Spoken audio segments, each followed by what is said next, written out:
Tenemos a nuestro hermano Isbel, que es un hermanito, a pesar de su juventud, Dios le ha dotado de un conocimiento excepcional de la palabra, y cuando nos habla con el toque divino, yo sé que son palabras convincentes. Así que sin mucha presentación, él con ustedes, con el sermón de la noche.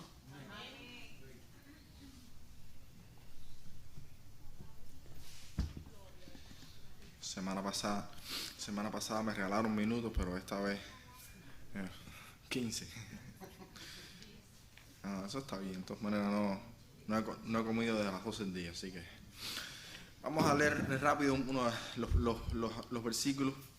Dice Hebreos capítulo 12: Por tanto, nosotros también, teniendo en derredor nuestro tan grande nudo de testigos, despojémonos de todo peso y del pecado que nos asedia, y corramos con paciencia la carrera que tenemos por delante, puestos los ojos en Jesús, el autor y consumador de la fe, el cual por el gozo puesto delante de él sufrió la cruz, menospreciando el oprobio, y se sentó a la diestra del trono de Dios. Considerad aquel que sufrió tal contradicción de pecadores contra sí mismo, para que vuestro ánimo no se canse hasta desmayar, porque aún no habéis resistido hasta la sangre, combatiendo contra el pecado. Y habéis ya olvidado la exhortación que como a hijos se os dirige diciendo: Hijo mío, no menospreciéis la disciplina del Señor, ni desmayes cuando eres reprendido por él. Porque el Señor al que ama disciplina y azota a todo el que recibe por hijo. Si soportáis la disciplina, Dios os trata como a hijos, porque ¿qué hijo es aquel a quien el Padre no disciplina? Amén. Habíamos dicho que estamos tratando de ir verso a verso en el tema de estar ejercitados en la santidad para tener como una guía. Y habíamos visto la semana pasada que el autor está hablando de un acontecimiento y que está haciendo un llamado a que se unan a la carrera de la fe, que es como es vista la vida cristiana, y que tenemos como incentivo que muchos de los siervos de Dios antepasados han corrido esta carrera y ha funcionado, han salido victoriosos, y eran los testigos. Ahora, siguiendo en el versículo 1, dice, en nuestra búsqueda de la santidad menciona que hay dos cosas que no son impedimentos, que no son un obstáculo en la carrera. Dice: despojémonos de todo peso y del pecado que nos asedia. Estos son los dos obstáculos. Fíjense que cuando uno está corriendo una carrera, uno quiere correr lo más ligero posible. Inclusive a nivel profesional, los deportistas no pueden tener ni 2 libras de sobrepeso, porque esto es crucial. Y tal vez usted lo ve entrenando con pesas y cosas y trajes, pero a la hora de correr, usted a veces corren con unas licras tan finas y unos chorcitos de esos mañaneros que es increíble, porque es lo mínimo. Con eso es lo que corre. O sea que lo mismo pasa en la carrera cristiana. Lo más ligero que usted pueda correr va a ser mejor para usted, quitarse todo ese peso de encima. ¿Cuál es el peso que está hablando aquí? Hay muchas cosas que nosotros cargamos en la vida que nos pueden pesar en nuestro caminar que es cristiano. Hay algunos que piensan, que opinan, los que explican este texto, que es el tema del materialismo, porque dice la Biblia que no puede servir a 2 señores. Y realmente sí, tienes razón, cualquier cosa que ponga a Dios en segundo lugar es un peso, es un obstáculo. Pero, y es algo que no nos deja avanzar. Pero aquí ya el contexto es otro. ¿Cuál era el mayor peso o obstáculo que tenían los judíos para venir a Cristo? El legalismo. Eso era lo que ellos le impedía. El autor lo llama en Hebreos capítulo 6 obras muertas. Ellos tenían cientos y cientos de libras de leyes y rituales y cosas que algunas Dios las había puesto, pero ya no hacían falta en Cristo, y otras que inclusive eran parte de su tradición, que nunca Dios las mandó, y ellos querían entrar al cristianismo cargando con toda esta cantidad de cosas, y no puede ser. No puede ser. Ese saco de obras muertas para acá, para Cristo, no va a funcionar. Es algo que te va a mantener estancado. Hay que cambiar. Es difícil, ¿no? Para el judío este tiempo, póngase en su lugar, toda la vida acostumbrado a hacer ciertas cosas, entiende el evangelio, sí, se convierte, pero en la práctica se le hace muy difícil desprenderse de estas cosas, sobre todo cuando su familia todavía sigue en el judaísmo. Pero este es el llamado que hace. Eso es un peso que se tienen que quitar de encima. O sea, inclusive los mandamientos que sí había que seguir cumpliendo, el enfoque tampoco puede ser legalista. O sea, no puede haber un cumplimiento de los mandamientos basado en que tú te quieres salvar, porque eso no es genuino. Tiene que ser basado en el resultado del amor que tú tienes hacia Dios y que tú quieres agradarle. O sea, es completamente distinto el cumplimiento de los mandamientos en el cristianismo, en la fe, que lo es en el legalismo judío. Pero es difícil, ¿no?, salir de esto, porque esta es la tendencia humana, hacer cosas para ganarse el premio o lo que sea. Pero si la idea de alguien que tiene pensamiento o legalista es perseguir la santidad para alcanzar salvación, entonces no estamos hablando de la santidad que estamos viendo en este capítulo. Habría que subir el nivel. Habría que hablar de la santidad y la perfección de Dios. Esa es, si tú quieres ganarte la salvación siendo santo, portándote bien, cumpliendo mandamientos, tiene que ser perfecto. Por eso Cristo, cuando en muchas ocasiones a alguien se le acercaba con este pensamiento legalista, como el joven rico le decía: yo cumplo todos los mandamientos. Y esto le dijo: bueno, vende todo lo que tiene. O sea, si se trata de cumplir cosas, siempre va a haber algo que yo te voy a pedir, porque se trata de perfección.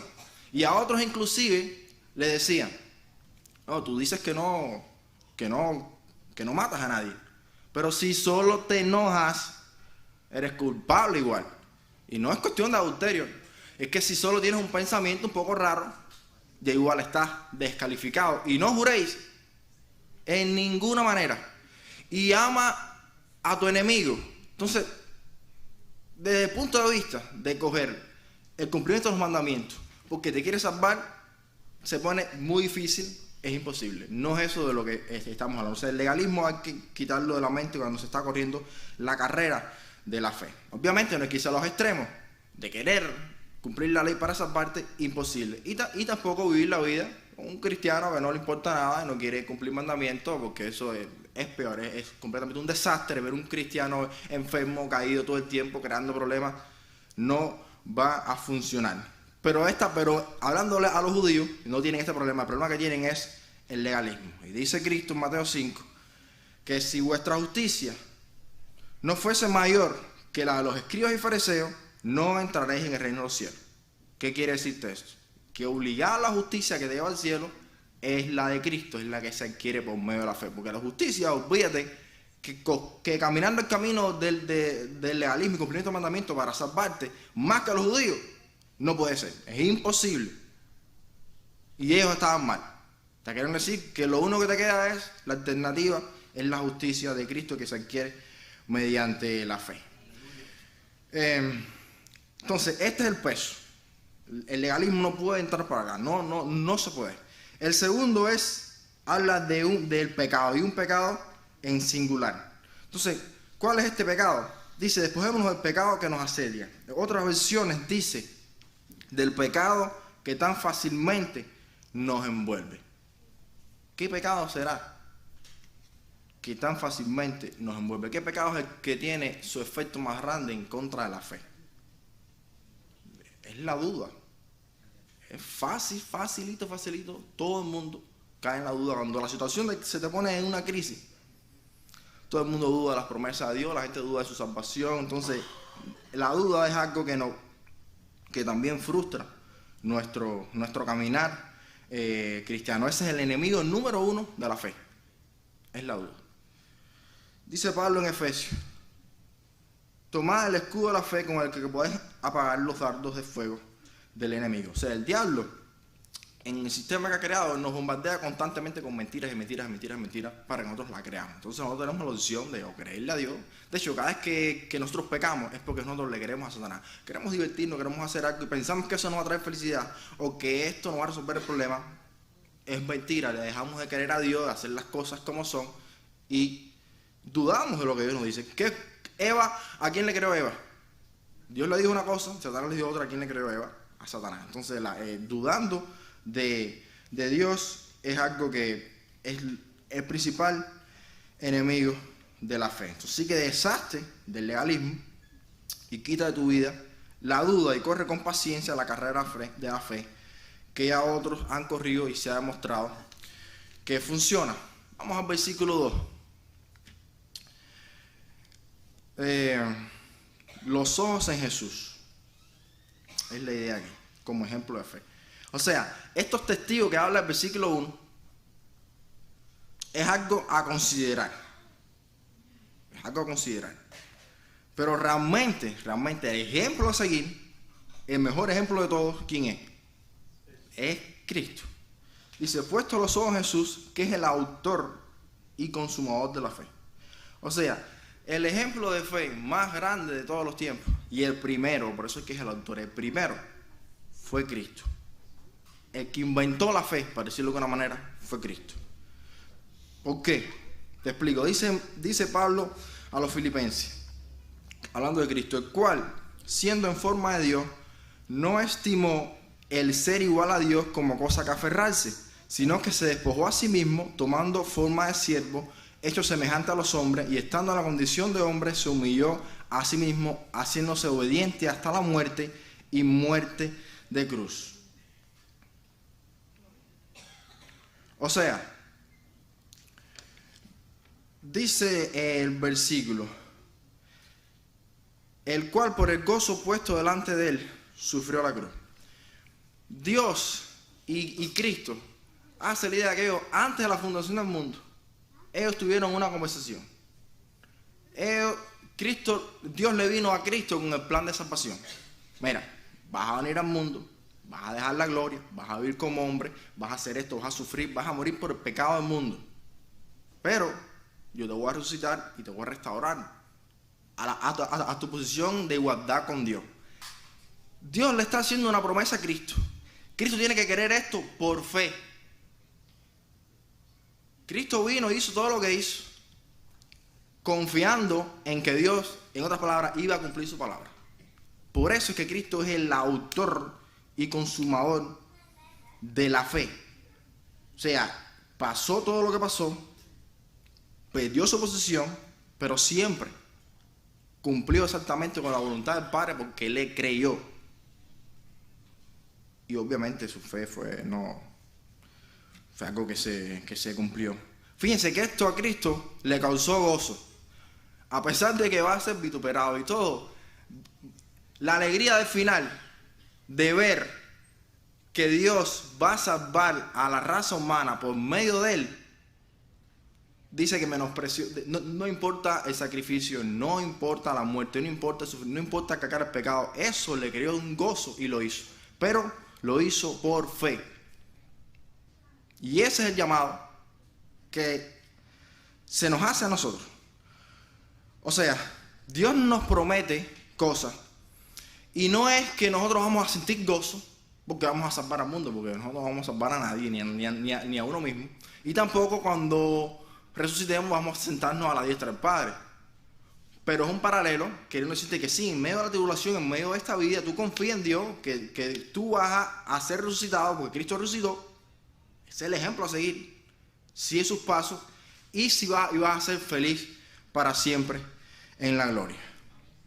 Así que cuando la situación está difícil, algo que te da ánimo es la seguridad de que tú vas para el cielo. Y Cristo fue el ejemplo perfecto de eso. Es como una fe increíble, porque dejar el cielo para venir y sin una seguridad más fuera de que él confiaba en el Padre, no la había. Pero el Padre honró y lo resucitó. Dice el versículo 3 y 4, va a dar una introducción. Hubiéramos querido hablar más de esto, pero es un capítulo muy largo y apenas vamos por el versículo 3. Ahora, si esto no es un incentivo suficiente y la carrera se pone bien difícil y el ejemplo de Cristo de fe no es suficiente, algo aquí que dice el versículo 3. Considerad algo más.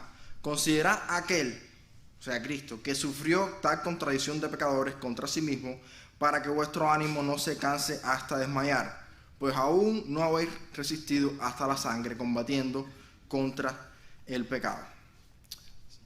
hay una razón por la cual la vida del creyente, luego de venir a la salvación, continuamos teniendo crisis y problemas. Cosas que, fíjense, Cristo la sufrió. Nosotros, por muchos que nos pasen en la vida, nunca vamos a llegar al sufrimiento de Cristo. Eso es una de las cosas que está hablando aquí. Pero segundo, Cristo no merecía nada de eso. Y nosotros sí. Y hay una razón que la vamos a hablar la semana que viene, por la cual nuestra vida sigue siendo dificultosa hasta el día que nos vamos con Cristo. Y Dios nos bendiga.